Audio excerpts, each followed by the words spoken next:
Hey guys, welcome to my channel. तो कैसे हैं लोग गाइस? आई होप सब अच्छी होंगे। आज मैं बात करूंगा the movie name the hand of God. एक और ऑस्कर नॉमिनेटेड मूवी है ये, जो for the best international feature की कैटेगरी में नॉमिनेट हुई है। इस कैटेगरी से मैंने पहले drive my car from Japan and the worst person in the world from Norway का एक एक्सप्लेनेशन वीडियो बनाया है, तो आप वो भी चेकआउट कर सकते हो। तो इस मूवी के बारे में आज बात करते हैं। मूवी को डायरेक्ट किया है पाओलो सोरेंटिनो ने।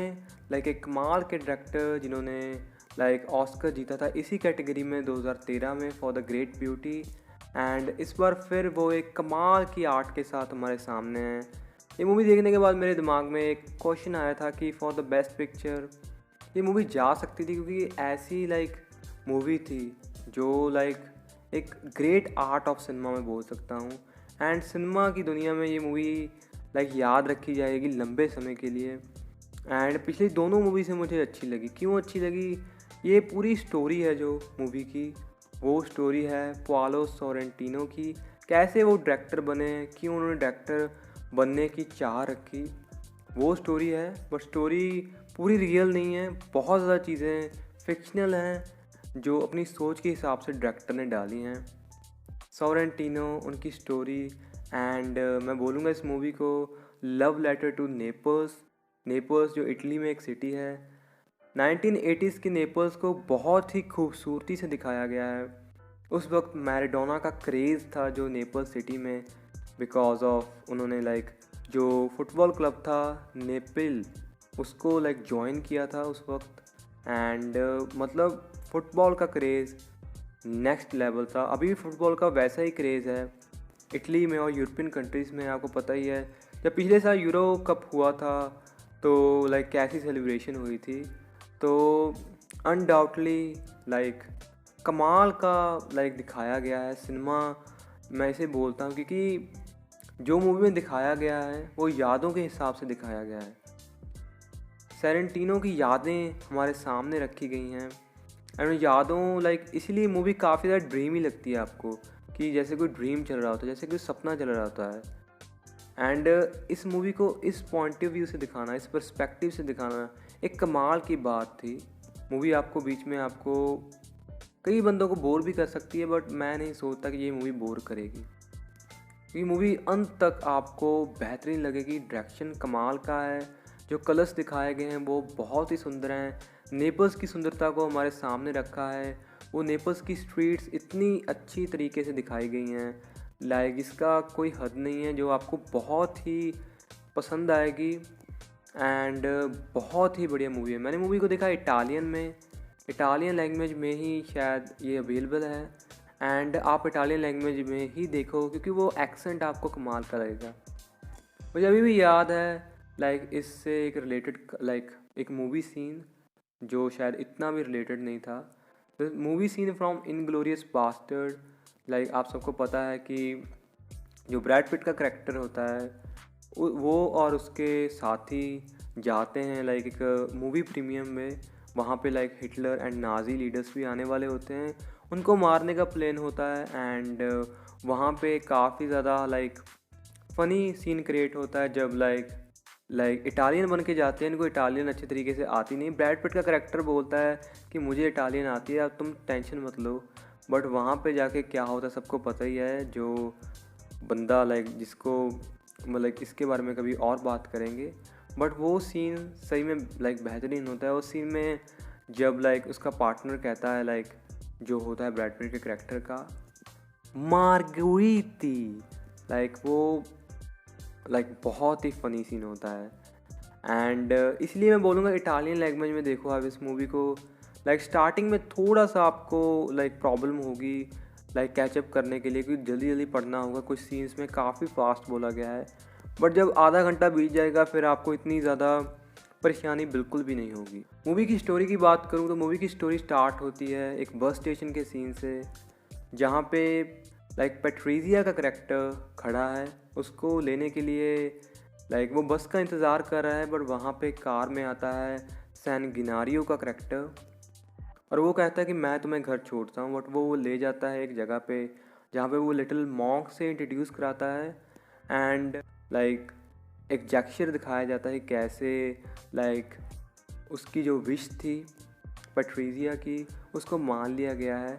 उसके बाद क्या होता है, वो घर जाती है एंड लाइक पति के कुछ सवाल एंड उसके बाद हुआ एक काइंड ऑफ बवाल, क्योंकि उसके बाद लड़ाई वहाँ पे लाइक स्टार्ट हो जाती है एंड वो अपने रिलेटिव्स को फ़ोन करती है एंड वहाँ पे इंट्रोड्यूस कराया जाता है फेवरितो का करैक्टर। फेवरितो जो लाइक पूरी स्टोरी है वो फेवरितो की है। लाइक मैंने बताया था कि ये स्टोरी डायरेक्टर के ऊपर है, बट क्यों नहीं लाइक पाओलो सोरेंटिनो का नाम यहाँ पे लाइक लाया गया, क्योंकि ये स्टोरी फिक्शनल है काफ़ी हद तक। नाम भी फिक्शनल यूज़ किया गया है फेवरितो, जो 1980s में एक टीनेजर बॉय का नाम है लाइक जो अपनी फैमिली के साथ रहता है। इसकी एक लाइक यहाँ पे एक मिस्ट्री भी आती है, जिसका एक भाई है एक बहन है, बट बहन के बारे में हमें कुछ ज़्यादा पता नहीं। बहन हमेशा बाथरूम में ही रहती है, उसको इंट्रोड्यूस ही नहीं कराया गया, तो कुछ चीज़ें हाइडिंग सी रखी गई हैं। कुछ रेफरेंस दिए गए हैं जैसे लिटिल मॉक एंड जो सैन गिनारियो है, ये एक हिसाब से एक मिथोलॉजी स्टोरी है नेपल्स में। सैन गिनारियो जिनको बोला जाता है कि जो एक हिसाब से लाइक क्रिश्चियन रिलीजन का रक्षक है एंड वो क्रिश्चियनों को बचाता है। एंड जो लिटिल मॉक होता है उसको लाइक एक हेल्पफुल एंजल आप मान सकते हैं, जो सबकी हेल्प करता है, जो लाइक ये एक मिथोलॉजी स्टोरी है। तो जो फर्स्ट सीन आता है जिसके ऊपर उसका लाइक जब वो अपने पति को बताती है तो वो बिल्कुल भी यकीन नहीं करता। तो मैंने तभी वहाँ से लाइक सोच लिया था कि ये एक उसकी दिमाग की सोची हुई चीज़ है, क्योंकि ऐसी चीज़ें शायद ना होती हो।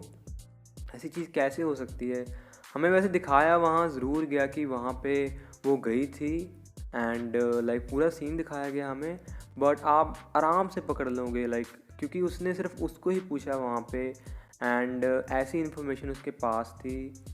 मतलब काफ़ी चीज़ें फिक्शनल लगी थी एंड वहाँ से ही आपको पता लग गया कि डायरेक्टर एक लाइक आपको व्यंग के रूप में चीज़ को दिखाना चाहता है। एंड जो बट था लाइक सैन गिनारो का लाइक पैट्रिजिया पे, वो लाइक एक हिसाब से व्यंग के रूप में मुझे लगता है यूज़ किया गया। एंड उसके बाद ये स्टोरी स्टार्ट होती है, फेवरितो की स्टोरी हमारे सामने आती है। वहाँ पे स्टार्टिंग में बताया जाता है कि जो फेवरितो है टीनेजर है, वो अट्रैक्टेड है लाइक पैट्रिजिया से एंड वहाँ से स्टोरी बिगिन होती है। तो फेवरितो की फैमिली लाइक जाती है और चीज़ों को संभालती है। वहाँ पे उसकी मॉम डैड इंट्रोड्यूस कराए जाते हैं, उसका भाई इंट्रोड्यूस कराया जाता है। उसके मॉम डैड शायद काफ़ी अच्छी उनकी जो केमिस्ट्री है वो दिखाई जाती है, काफ़ी अच्छा लाइक उनका कम्युनिकेशन है सो वेल, काफ़ी ज़्यादा हंसने वाले लोग हैं। एंड जिसके बारे में लाइक एक इंटरव्यू में भी लाइक बोला था लाइक डायरेक्टर सोरेंटिनो ने कि उसका बचपन कमाल का था 1980s में फुटबॉल को देखना एंड अपनी पूरी फैमिली के साथ। उस वक्त फैमिलीज बड़ी होती थी एंड वो शायद उसका चाइल्डहुड काफ़ी खूबसूरत था एंड वही दिखाया गया है। टू फेसेस दिखाए गए हैं फेवरितो के एंड उसकी बहन के बारे में कुछ पता नहीं चला, पता नहीं क्यों। एक और करैक्टर इंट्रोड्यूस करते हैं, वो उनकी नेबर, जो आगे जाकर एक और सीन में हमें दिखती है, जो थोड़ा सा अनकंफर्टेबल था। उसको भी मैं एक्सप्लेन कर दूंगा आगे जाके।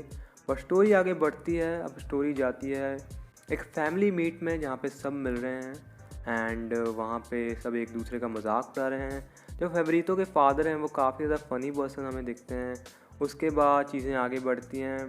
उनकी एक बहन होती है जो जिसकी शादी हुई होती है नहीं, एंड वो अपने पति के साथ वहाँ पे आती है। वहाँ पे कुछ फ़नी सीन क्रिएट होते हैं एंड लाइक वहाँ पे एक और करैक्टर हमें इंट्रोड्यूस कराया जाता है। वो होता है एक हिसाब से आप मुखिया बोल सकते हो परिवार की, जो सबसे बड़ी है एंड सबसे ज़्यादा क्रूअल है। एंड उसके बाद वो बीच पे जाते हैं एंड बीच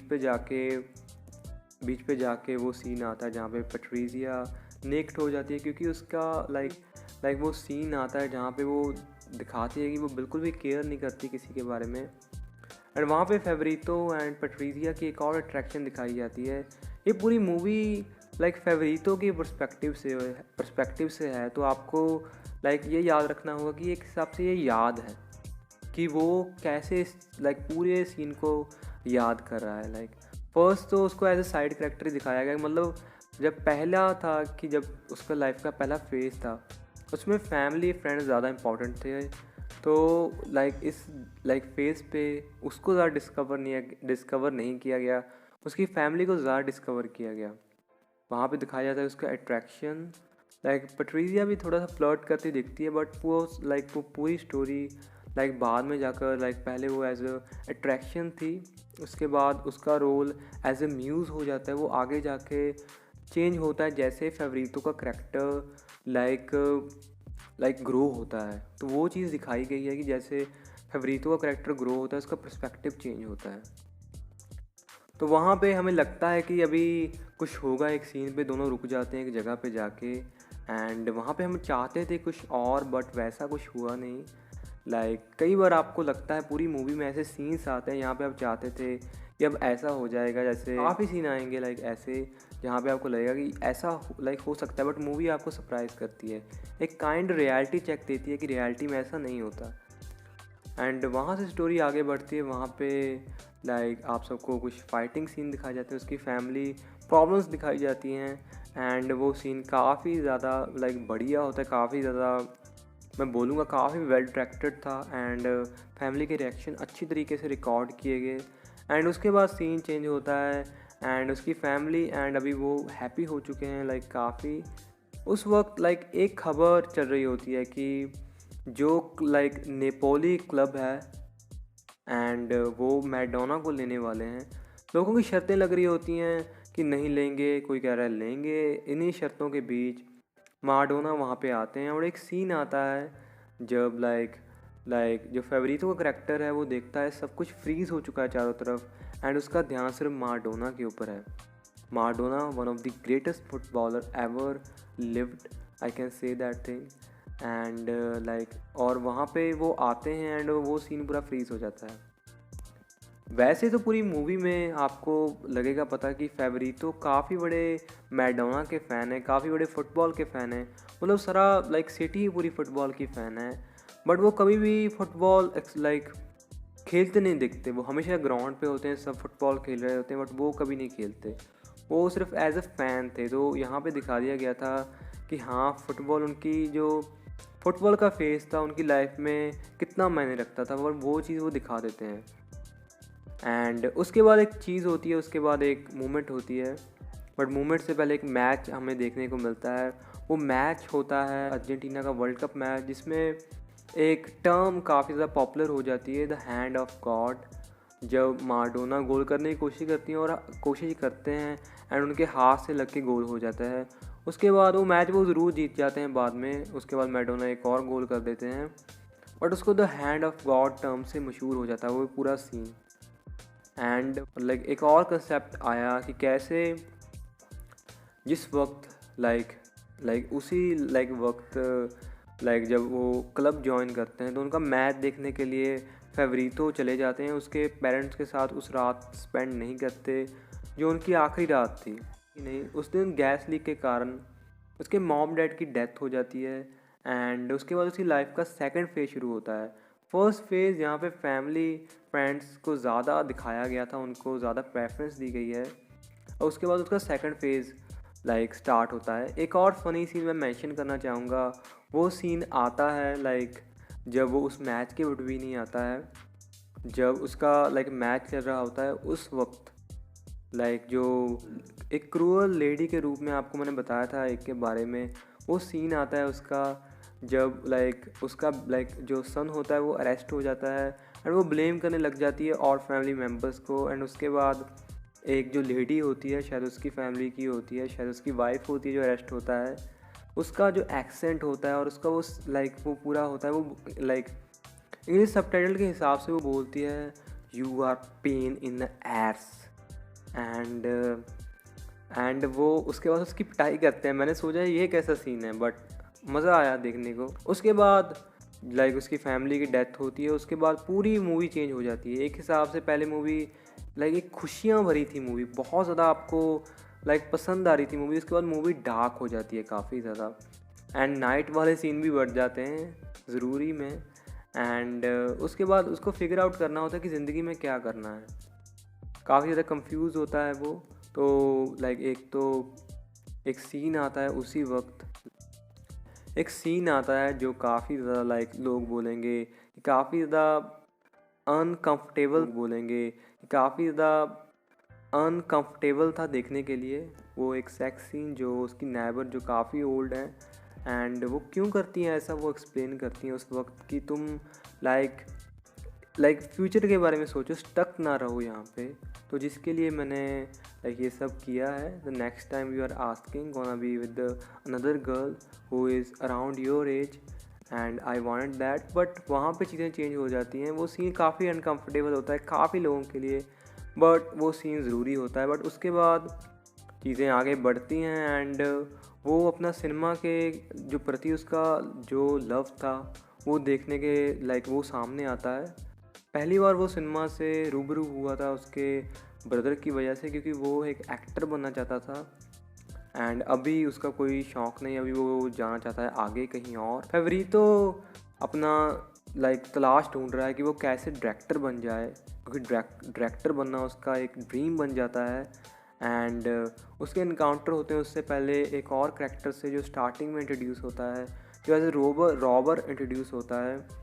उसके साथ भी उसके थोड़े से सीन होते हैं वो दिखाए जाते हैं कैसे उन्होंने पूरा मज़े किए जैसे एक टीनेजर चाहता है एक रात को।